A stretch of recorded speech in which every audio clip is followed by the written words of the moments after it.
Rebecca, this is your Jimmy, show. This is your show on my show, but it's your show on my channel, but it's your show. Right. It's like The Matrix. It's like The Matrix. It's very Inception-y. It's a show within a show within a show. So people have been on this ride with us for the last couple of weeks, been releasing different shows on this media network thing, but really it's just me connecting with other people who have smart ideas, insight, knowledge, passion about different little nooks and crannies in the profession. And we've had you on the show. We had you on the show in Niche-vember because your niche is what? Emergency department physical therapist practice. And like very passionate. If I put you in a room with 10 other PTs, by an hour later, they'd all know so much because you'd just be like, I'm going to tell you. Absolutely, because we have the best job ever. I know. So you do lots of different things. You have a podcast. It is called In the ED Now. All right. So they can subscribe to it. We want them to. We're just stealing an episode from you, and we're going to give you a little taste test today. But you do other things too, which is you what? Because you go and you teach other things about this in different ways. Who do you teach? What do you teach them? So I teach physical therapists who want to be excellent at practicing in the emergency department. I think that's the bottom line. There are different ways that I do that, whether that's a course on how to start a program, whether that's a course on how to make your program better, whether that's content on like, what is vestibular best practice? Now, how do I take that best practice and make it realistic practice in the emergency department?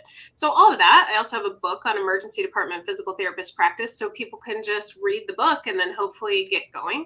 So lots of different ways. I give lectures about the topic to PT students so that they can hear that there is more to physical therapist practice than four walls in a clinic or gait belts in a hospital.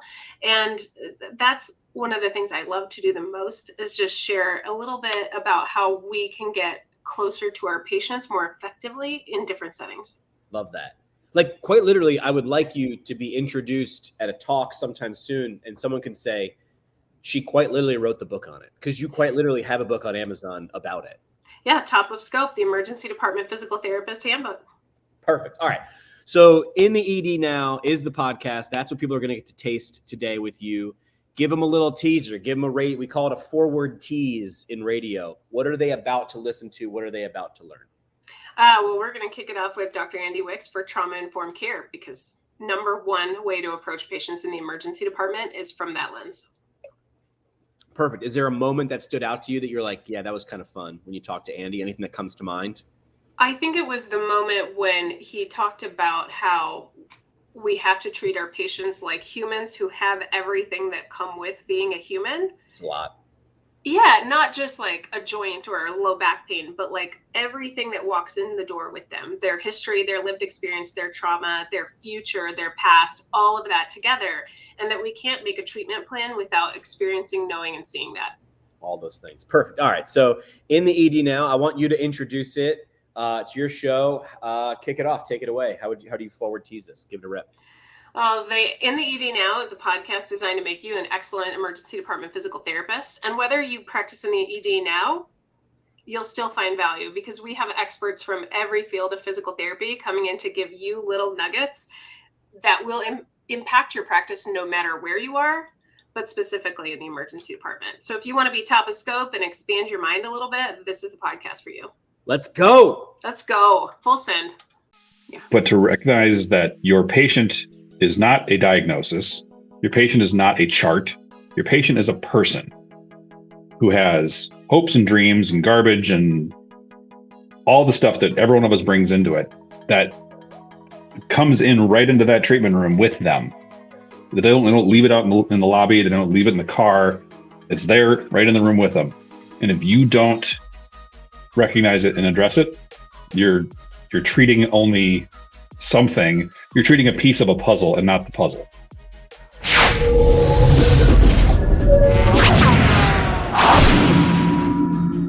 Welcome to In the ED Now, a podcast that makes you an excellent emergency department physical therapist. I'm your host, Dr. Rebecca Griffith, the ED DPT. In today's episode, I talked to Dr. Andy Wicks about trauma-informed care. Listen, if you're practicing in the ED, you need this content. We know that all of our patients are likely carrying trauma. What we may not know is how to identify that, how to provide them the best care that we can, and how to make sure they get the best follow-up care. Dr. Andy Wicks has that information and uses his tall voice to deliver. I hope you'll join the episode in the ED Now. All right, Andy, welcome. You are in the ED Now. It's so nice to have you. Thanks. Good to see you again. You too. So tell us your story. Tell us why we're here and what we're talking about today, because you and I have had a lot of conversations about so many different things that could apply to the emergency department. But one thing that you mentioned to me was trauma-informed care. And all I could think about was, oh, like that's the emergency department. That's what we do. So how can we get better? And how did you come to realize that this was an important part of patient care? And we probably should qualify by saying to use the word trauma is a huge umbrella term. And not to say that any one term is more accurate than another, but be careful when you just use trauma to make sure that you maybe qualify it a little bit. Helpful. Yeah, because physical trauma, like polytrauma, someone got into a really bad car accident. Yeah, that's trauma. But there are other flavors of it that might not manifest themselves in the emergency department, but they sure will later. Or we'll get into that. I don't want to get ahead of myself. But anyway, my story. Wow. I am a PT, which is, I think, maybe a requirement for getting on this podcast. I don't know. Nah, we're just here to make PTs in the emergency department excellent at what they do. So we'll take all comers. Fantastic. I, until recently, was a clinician in the neuro rehab sphere and have recently moved into academia. Hence the office. Hence the ukulele back there. One thing that has really been interesting to me over the last couple of years is this concept of trauma-informed care, which wasn't a term that I was familiar with until recently.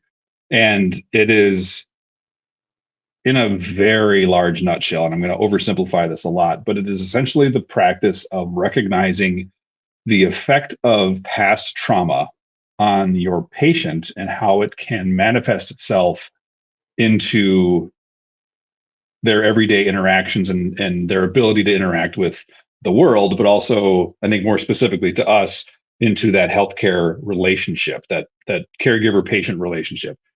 And that if you as the clinician don't take into account that past trauma, you're going to have worse outcomes. Your treatments are going to be less effective at best, and at worst can actually be harmful if you're ignoring that aspect of what the patient has gone through.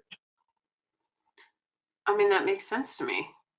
It is. It's not like groundbreaking stuff when you think about it. It's just stuff that maybe we haven't thought of in those terms yet.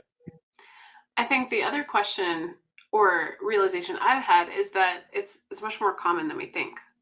Oh yeah. It's the thing that I talk to my students when I talk to them about this. It's not if you treat a patient with trauma, it's when.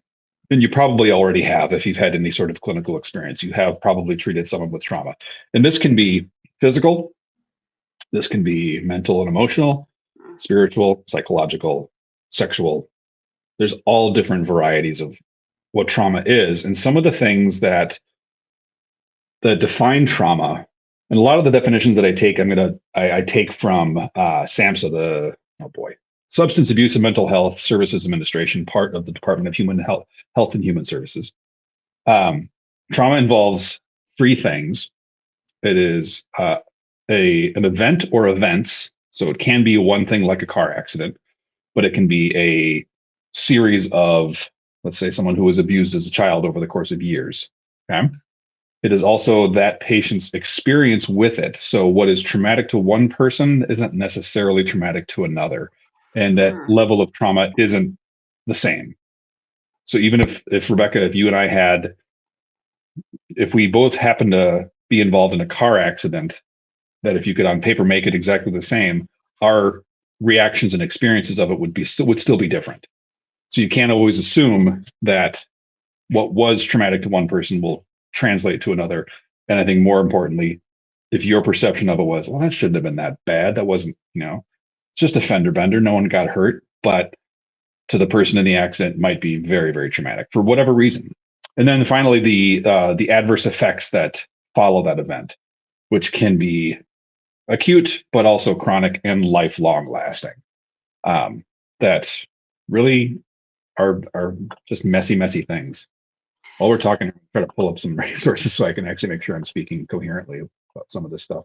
Well, when you just said that about like our perception of whether something is traumatic or not can like inform, I think, how we treat patients. And I see that a lot in the emergency department, right? Because I would argue to a certain extent, most people who work in the emergency department have experienced trauma as part of their job. Like Yes. see things, hear things, are involved in things that will stay with us at varying degrees forever. And I think to a certain extent that can make people a little jaded or a little they might disregard other people's trauma. So one thing, Mhm. some things that we might hear often, well, I don't know why they're even here, this is not a big deal. Or Yeah.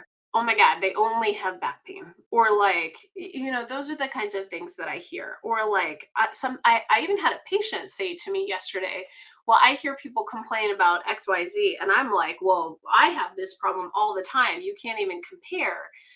And I just thought that is kind of a harmful attitude, and definitely a very harmful baseline for us to start from, especially when one of the main things that we need to do is reassure our patients in this setting so that we don't add to the trauma. Oh, yeah, 100%. So how, I guess my first question for you is, how do we tackle that bias? Like, how do we break that down so we're not immediately just assuming that we know how traumatic something is for somebody? So I'm going to quote Ted Lasso, erroneously quoting Walt Whitman by saying, "Be curious, not judgmental." Hmm. There's a famous scene in a Ted Lasso episode where he attributes that quote to Walt Whitman. From what I can tell, Walt Whitman never actually said it. It's not the point.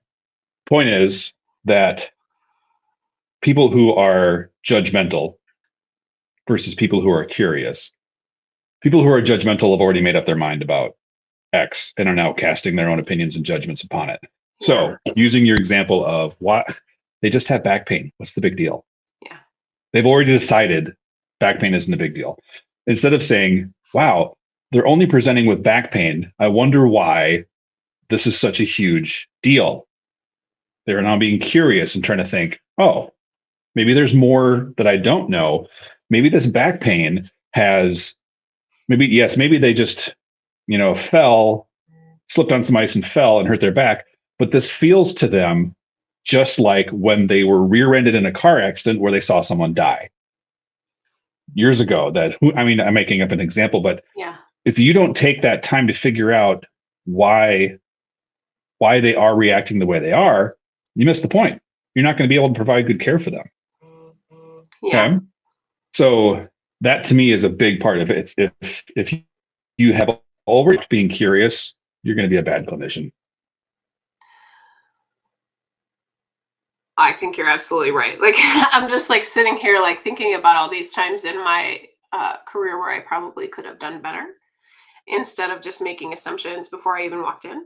And that's one thing I talked to. I am there as well.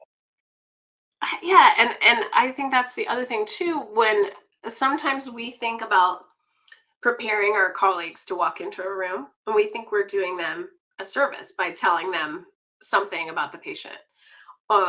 In some cases it's valid, right? Like I've had people throw things at me or spit at me or things like that, and it's helpful to know that going in, like if I'm not going to be safe in that room.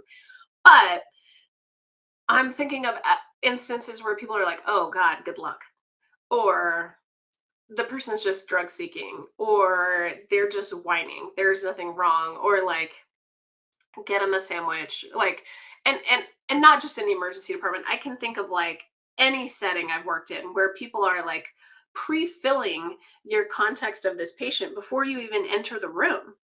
Confirmation bias. Yes. And so then I walk in and I'm like prepared to do battle with this patient, or prepared to like completely change my treatment approach. And I've lost that curiosity because somebody's already filled in the space for me. Yeah. Yeah. And you're right in that there are safety concerns where it is appropriate.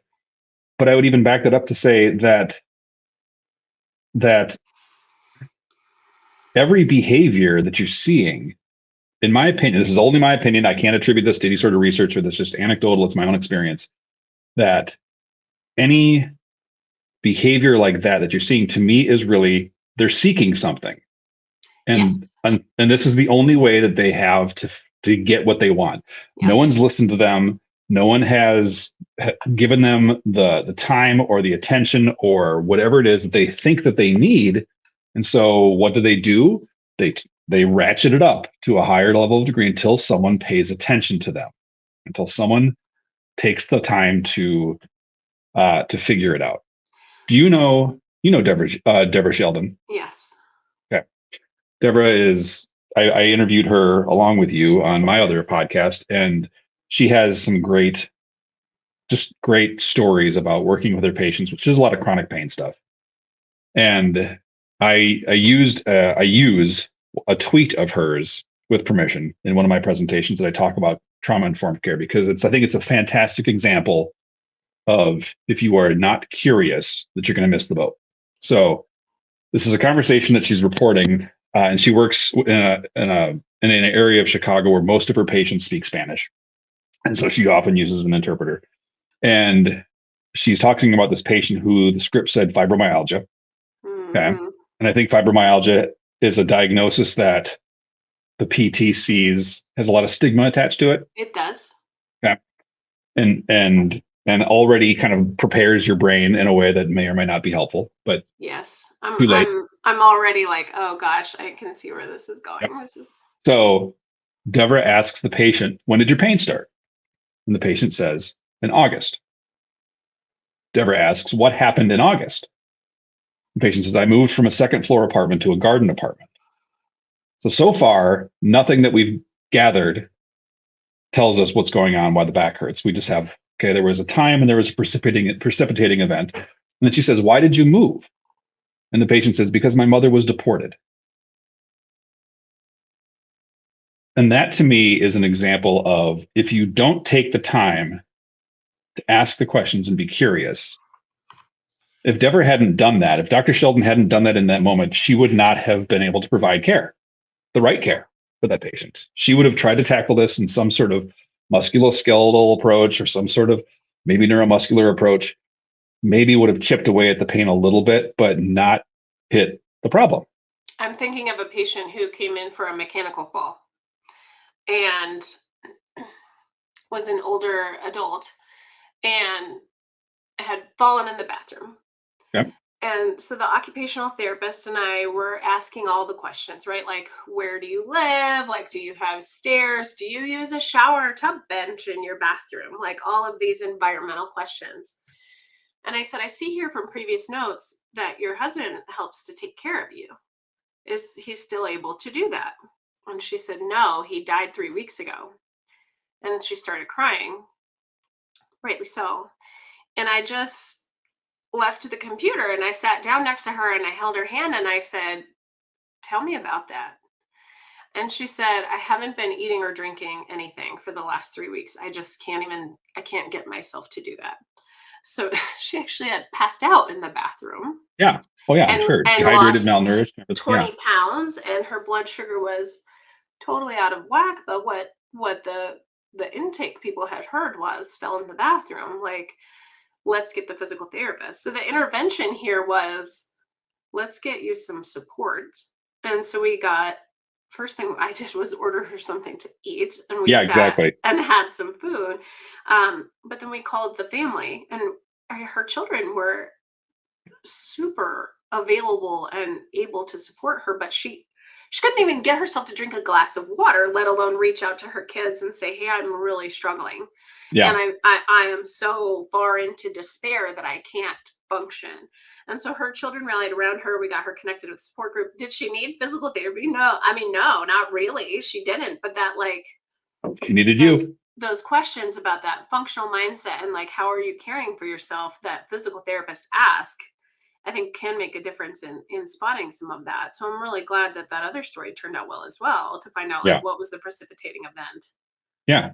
And I think a take-home piece, and I think your story demonstrates it as well, Rebecca, and I know you well enough to know that this doesn't surprise me in how you interact with your patients, but to recognize that, and I think you working in the emergency department, you see this all the time, probably every day that you're in there.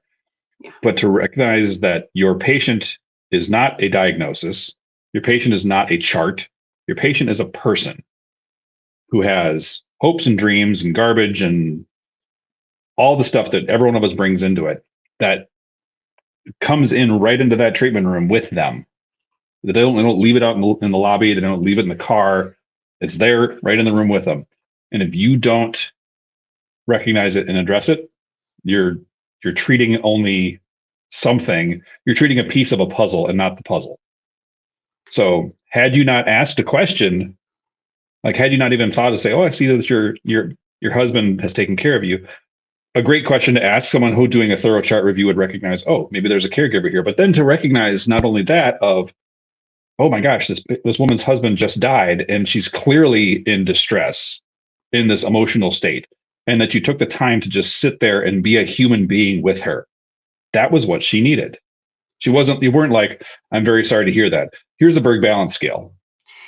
And so here's my question for you. Maybe this is an unpopular hot take, but when we teach students, is there a popular hot take? Yeah, I think so. Like Jason Momoa is a popular hot take, right? Like I think there's popular hot take. It's maybe not a PT hot take, but so I think you were mistaking hot take with just hot guy. Oh, well, okay, fair. I mean, valid. I'm willing to take that feedback. But when we're teaching students the ICF model, I think the goal is we teach them to see patients as a human. Yeah. But I think where students and some clinicians get stuck is at the impairment level. Oh, we yeah. don't move past that. Nope. And also, I notice other medical providers don't move past that, right? Like they're like, your imaging's fine, you're fine, but their function is not fine.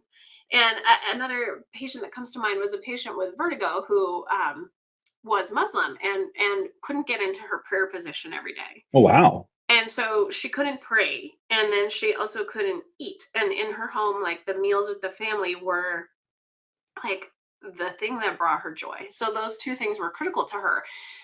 But like, if you're not asking about those pieces of like what makes this person the most unique person that they are, it's really hard to give them meaning in their physical therapy session. And in the emergency department, we still try to do that, even though our goal is for the patient to leave. But how do we get our mindset out of the impairment level so we can even begin to consider trauma and how it impacts our patient's function? You know, I've only been a faculty member for like 6 months, right? I know, you're fresh and shiny and out of the box. And I think that that's just exactly what we need. We need like that new thinking. Yeah, I totally agree with you. I was there as a student and as a clinician for a long time as well. And maybe it's because that's where we teach all the special tests. That's where we teach all the anatomy and the physiology. And that's what we test. And that's what we test them on. Okay. So can you blame the student for spending all their time focusing and studying on all that? Because that's what they get tested on. That's what that's how they pass. That's how they become a PT. Yeah, I don't have a solution for it because I would love to say, let's start at the function level, at the participation level, and work our way backwards. Yeah. But, I think I would get a lot of pushback on that from, who knows? The theoretical academic man would push back on that one. Maybe. Man. But because, and I don't want to say that the impairment level knowledge is not important. It is vastly important. Yeah. If you're going to be a good clinician, you need to know your nuts and bolts about what's wrong. Yeah. But you cannot stop there. And I would even say you cannot start there. I'll take that position. That's my hot take. Can't start there. Can't start there, can't end there. Start with a function, dig down, work your way back up to the participation level. How about that? Maybe we need some flow. Yeah. Instead of like this linear algorithm of how we approach patients, we need some flow. Because really, when we do an eval, what I like to do is, what do you want to do that you can't do right now? Mm-hmm. Okay. And then it's my job to figure out why you can't do that. And then to figure out if I can help to fix that so that you can get back to doing what you want to do. Yes. So I have to start with that participation part. Because if I know that what you want is that you are a woman whose spiritual life is very important to you and your ability to cook and eat with your family is very important to you. All right. Guess what? I got 2 goals right there. At least How two do I goals. work my way back to fixing How do I that? dig down and to find out why can you not get into that position to kneel? Okay. Is it because your knees don't bend that far? No. Okay. It's because you get dizzy getting that position. Okay. Structures and functions and impairments. There we go.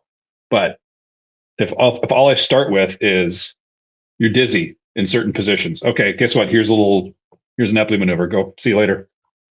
I haven't figured out that this dizziness is preventing you from being the person who you are. And I think it also just demonstrates the impact you can have on somebody, right? Like when I did do the Epley maneuver for this patient, she was so profoundly grateful. Yeah. I mean, like had been so restricted and missing these things from her life so much that, like, for me, the thing that I did was this big. But for her, the thing that I did was immeasurable. Yeah. So I think that helps us when we focus on that patient-centered goal as well. So back to our trauma-informed care. Yes. My first step, I'm going in the room and I'm curious. Yeah.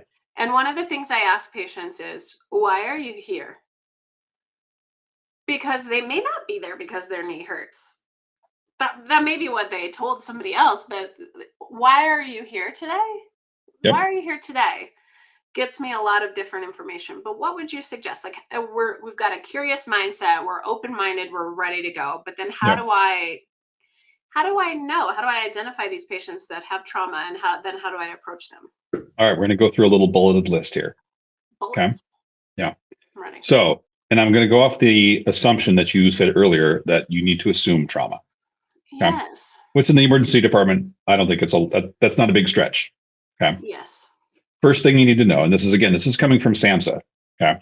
And I can send you links to that stuff if you want to put it in the show notes, because it really is invaluable information that is publicly available and should be plastered on every wall.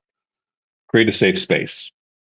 Okay. Not just physically, but yes, physically, but be able to provide a scenario where the patient can move from that fight or flight or freeze to a position where they can be open to whatever it is that you're wanting to do. People in the emergency department, I can imagine, are in that fight or flight or freeze a lot. Okay. For sure. They're not there because they feel good. No. They're not there because they're having a great day.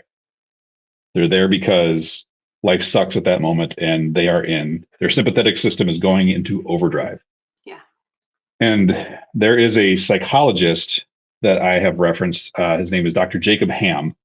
And he has these videos on YouTube where he talks about the learning brain, the survival brain versus the learning brain. And you can guess which one is in that fight or flight or freeze. Okay. Survival brain is not interested in anything but survival. They're not interested in ambiguity. They're not interested in, it's okay to fail. They're not interested in new information. They want clear cut. They want you and move on. Okay. That's what the survival brain wants. The learning brain That makes so much is a happy. sense. The learning brain is a happy brain. They want to play. They want to try new things. That's the environment where they feel like if they mess up, oh, I learned. Great. Okay. But I'm guessing that your patients in the emergency department probably aren't in that space very much. Additionally, beyond that, is working with your patients to set very clear expectations about what's going to happen, what you want to have happen, but allowing the patient a say in what's happening there and giving them an exit. I think that's a huge, huge important step. And now I will qualify all of this. I'll say that I understand in the emergency department, sometimes those are luxuries that you cannot take. When I'm guessing you as the PT, you're not in there saving lives, like taking a pen apart and stabbing it in someone's throat as a makeshift trach. I've never seen that happen in real life. I don't think it really happens. Oh. But the point is that to allow them an exit, and whether that means to tell them, if you need to leave the room, that's fine. Or if you just want me to stop, I will stop. Think about for a patient who has been a victim of sexual trauma, sexual abuse. And if you are doing any sort of palpation or hands on that patient, and you have not explained to them what you're doing before you're doing, and especially me, I'm 6'4", I'm a big dude. That if my patient was someone who was much smaller than me and had been a victim of sexual trauma, and I'm the only other person in the room with them, the door's shut, and I'm between them and the door, it doesn't set up an environment of safety for them. Yeah. So for me to be able to say to them, here's what I want to do, and I'm going to tell you why I want to do it. I want to put my hands on your back because I think that there's something going on here and I want to feel it. But if you're not okay with that, it's totally cool. You let me know and we're done. And I will try to figure out some other way to do this. I'm never going to force my view on them. This is what has to happen because I am the PT and you have a back pain and therefore blah, blah, blah. That's not a safe environment for someone who has been traumatized. They need to have a voice. Mm-hmm. Okay. Be honest with your patient. Don't sugarcoat things. Certainly don't lie to your patients. Be very transparent with what you're wanting to do. If you are unsure, tell them you're unsure. Okay. Tell them you're unsure, but you know what? But I'm going to try to figure out the answer because I can tell this is important and I need to know and you need to know. And I'm going to try to figure it out. Okay. Don't just say, looks like it could be a lumbar strain there. Okay. See ya. That doesn't help,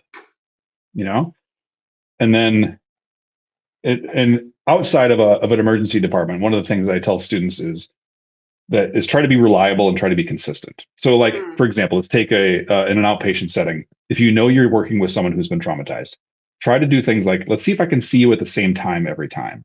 Or if you're only ever going to see me and my PTA who I introduced you to and you already have a relationship with, and it's only going to be one of us two. You're never going to walk in and suddenly, oh, it's some new person that you've never met before.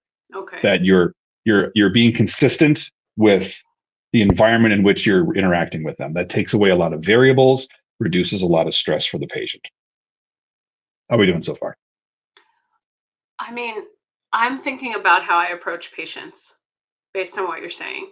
And one thing that I tell people when patients come into the emergency department is I'm trying to teach one of my kids how to pump gas so I don't have to keep doing that in the winter because it's cold. And I'm like, what is step number one? And he's like, oh, get your Visa card. I'm like, bro, no, like step number one is turn off the car because we can't do anything to the car while it's running. So I talk to students and other providers about approaching the patient like that, like a hot engine. Yeah. And we need to turn off the car before we can open it up, put anything into it, or take anything out of it. And so before I try to ask my patients to do anything for me or to allow me to do anything to them, I try to get us to a baseline state of regulation. Yeah. The other thing I do, based on what you're saying, is I do try to set expectations. We don't know why this is hurting. Sometimes the examination might make something hurt, but that helps guide us about what might be causing this. But I want you to know that you are in charge. And at any point, if we need to stop, you just need to tell me.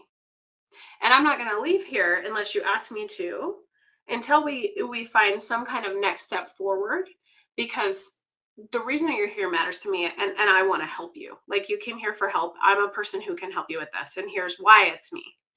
I also try to, when you're talking about this safe space, like all of these things that I've been doing that I haven't realized this is what I was doing it for, I get down very low. I'm not tall. I am not 6'4". I'm a little person. You are not a tall person. Andy, we only grow till we're perfect, and some of us did not take nearly as long as you did. So I like kneel on the ground a lot so that I'm at eye level with patients. I should just wear knee pads because I like to kneel on the ground. And people who work in acute care are like, ugh, like it's a hospital floor. That was my first thought. I was like, ugh. I know, but it makes such a difference. Oh yeah, it completely does. And when I've been doing research too, like that therapeutic alliance building, like if you can provide therapeutic touch to patients who are comfortable with that.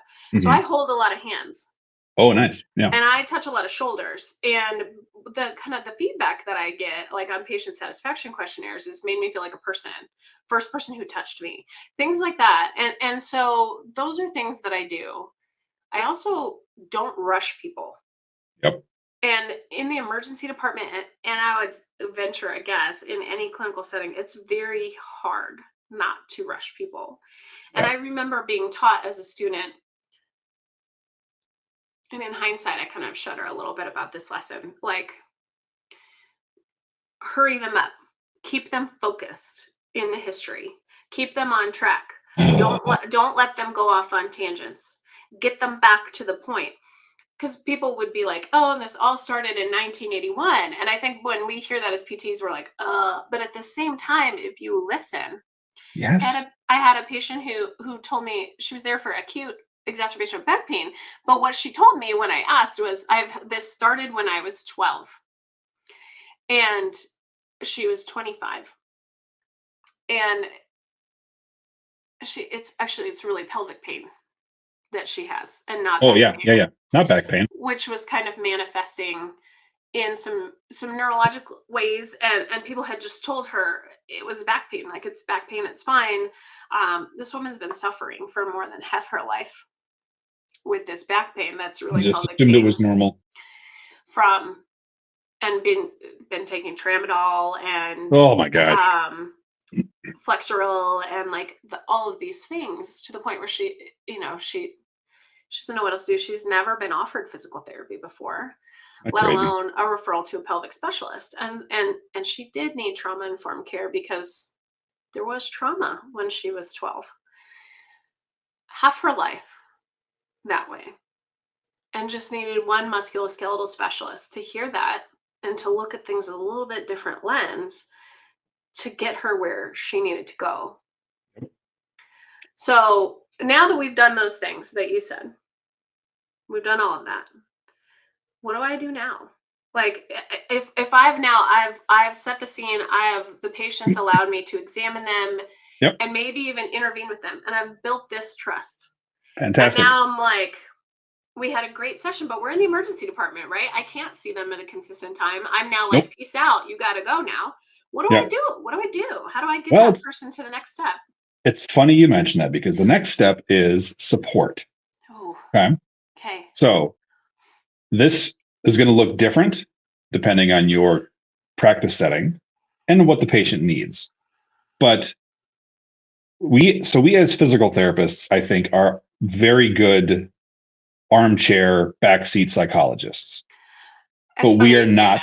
But we are not psychologists. We're not. We are not. We are not. But we get put in that role a lot by patients and other providers. Like, I'll have physicians say, they really need therapy. And I'll say, yeah, I'm not that kind of therapist. And they'll say, well, you're the best thing we've got, which is not accurate. But at least I know how to do some therapeutic listening. So what do I do? I'm not prepared for this, Andy. Yeah. Like, tell me. And I'll get to that in a minute. But so this can look like, and I'll paint it in different pictures again, because most of the time when I'm talking about this, I'm not talking about it in the emergency department context. But I'm going to try to make this flip here, because I can do hard things, Rebecca. You can. We can do it together. We can do it together. But this can look like, perhaps you as the provider have a kind of set network of external mental health supports, if you feel like that's warranted. You might have like a list of like doctors so-and-so, so-and-so, and so-and-so work in this field. I've referred patients to them. I have a relationship with that clinic. And I feel like if I call them up and say, hey, I have a patient here who I'm seeing for back pain, but I really feel like they could also benefit from some work with you, make that connection. Fantastic. You could also utilize, if you don't have that network established, and that's fine. It's not, it's not an expectation, but even to say, if you have the time, like maybe we can look at some, based on your insurance, some providers that are in your network. Now, I would challenge you, don't simply like print off a list of providers that are in the network and hand it to them.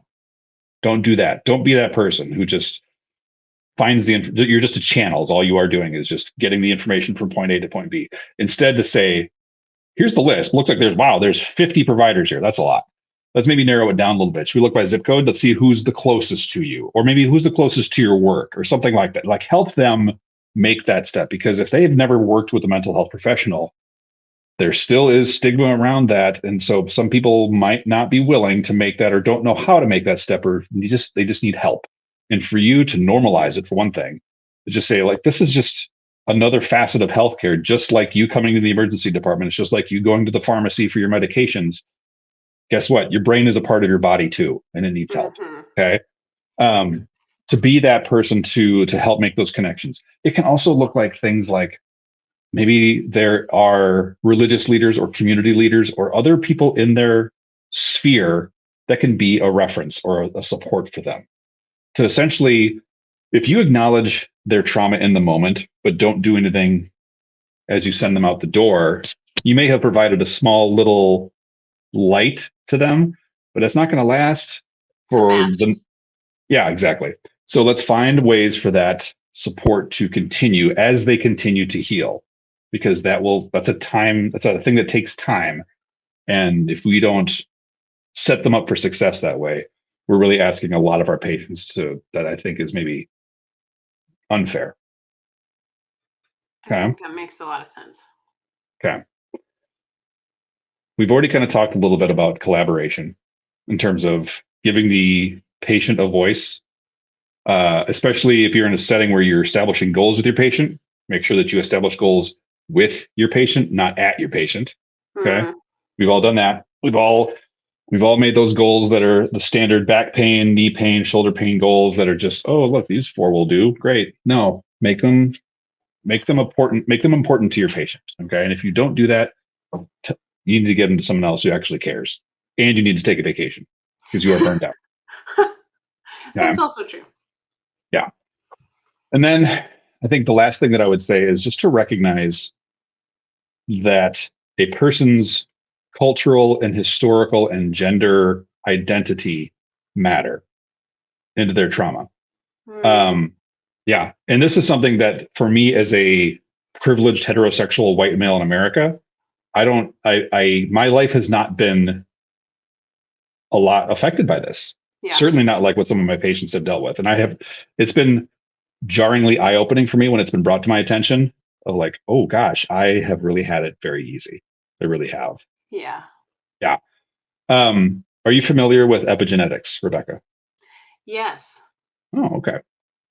So for the people who are not, and I am not an expert by any means, I am just simply a person who's repeating facts that they saw on the internet.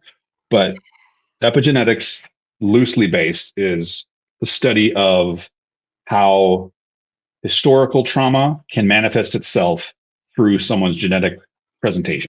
It's fascinating. It seems like magic, and it's fascinating. All this to say that things that have happened truly to someone's ancestors can still manifest itself in your genetic code. Bizarre. And I think it makes the most sense when people talk about epigenetics from like a believability perspective, when we look at the adaptations that are made in animals. Yeah. Based on that, and which animals survive based on the genetic changes that were made based on traumatic circumstances. Yep. And so for me, that was so eye-opening. And when we talk about inherited trauma, it's not just a throwaway phrase. It's a real thing. It's a real phenomenon. And I wish that I had the lifetimes to do PhDs in like all of these things, because it's just amazing. You have a patient look like you, okay? That their cultural background, their historical background, their gender background may have impacts into how their bodies interact with the world. I'm not saying that everyone who looks different than you is going to have this. That's not the point of what I'm saying, but it's to recognize that. And I think, again, for me as very much the majority, for me to recognize that my experience is not necessarily their experience. And their experience is no less valid than mine. And if I assume that their experience was like mine, I will be wrong. And I will make a lot of assumptions that will potentially lead me down damaging paths. So for me to recognize that someone else's life, if I just need to be mindful that their experiences are different and valid than mine. Bad way of summarizing that, but there we are. No, I think that makes perfect sense. Okay. So we've got a plan. We're going to be curious. Mm-hmm. We're going to make people feel safe and heard. Yes. We're going to give them exit strategies so that they have some kind of control in a very paternalistic medical model that we have. And let's be honest, it's a frightening place. It is.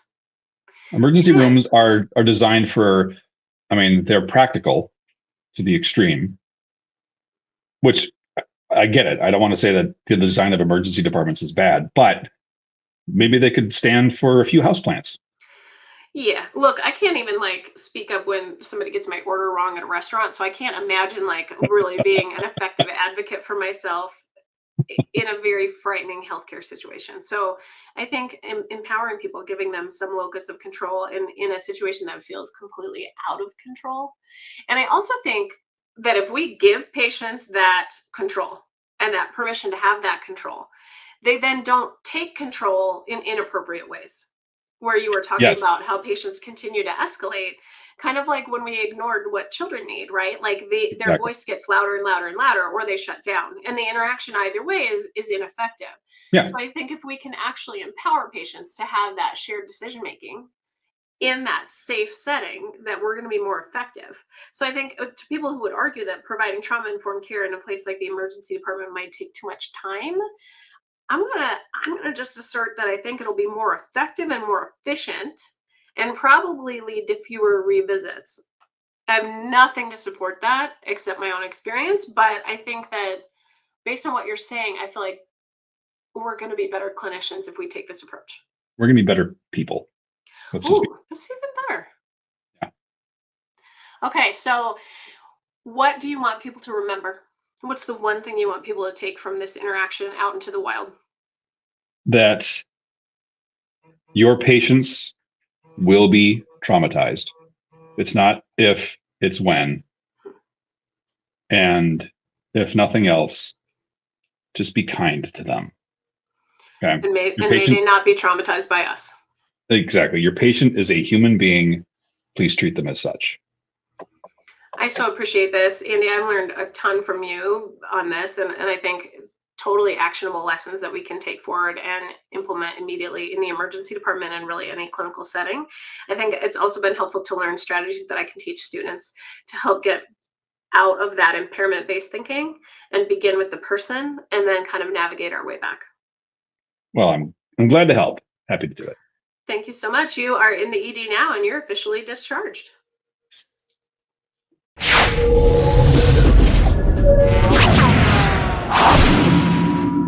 Thank you for listening. In the ED Now is a podcast hosted and produced by Rebecca Griffith, the ED DPT, as part of Rebecca Griffith Physical Therapy, LLC. Our podcast makes you an excellent emergency department physical therapist.